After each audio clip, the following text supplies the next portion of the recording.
So we've talked a little bit about why cancer is spreading so much on the planet. What the reason is that we're seeing so much cancer.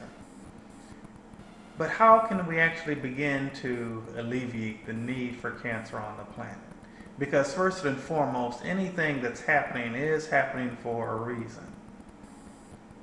And this case with cancer, the reason for cancer taking place in so many people is really to get our attention about how we can respond differently, how we can live in a more healthy manner, not only for our own individual selves, but for the good of the whole entire planet upon which we live. There was recently a remake of the old film, The Day the Earth Stood Still.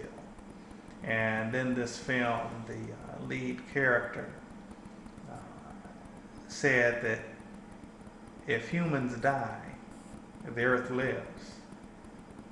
If the earth dies, then we all die. Why is it that the earth is starting to die? Is it because what our activities have been? Because we've been producing large amounts of plastics which are non-biodegradable? Because we've been putting things in the Earth's atmosphere that are not healthy? Well, we can begin to make healthy changes in that direction, and there have been some changes that have already been taking place. We've already started decreasing the chlorofluorocarbons that are emitted into the Earth's atmosphere. There are changes that are being made in terms of policy and with respect to the private sector that are making it more conducive for companies to be more green conscious or more conscious of the overall ecology of the planet. And we're seeing that there is beginning at least to be a shift away from fossil fuels to renewable energy sources. If we can each begin to make conscious decisions about the amount of energy that we're utilizing and perhaps start using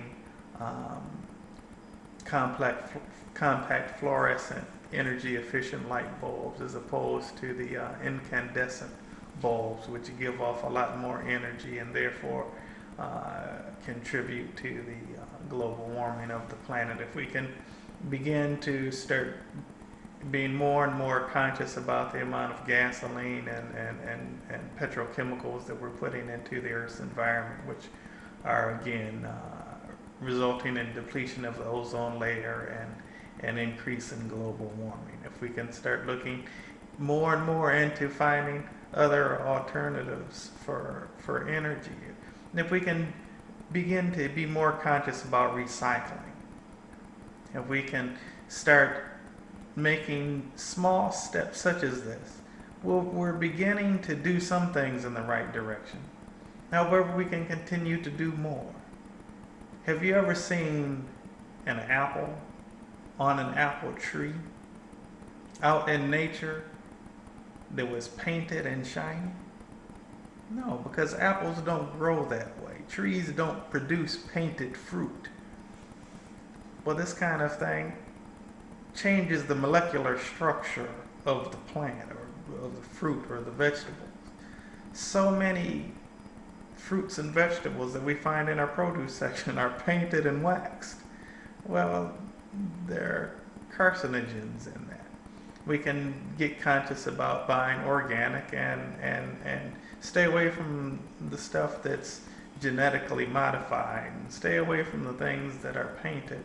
And what generally happens is that the companies that are engaging in such practices, they know that if people aren't buying, there's no point in producing. Okay? And so if we start buying healthy, if the consumer wisens up and starts purchasing things that are more holistically based, if we start making such lifestyle decisions, then we'll see the whole collective consciousness on the planet shifting. And as that collective consciousness of the human beings on this planet begin to shift more and more, we'll see an increase in the overall health, not only of our planet, but of those dwelling on it as well.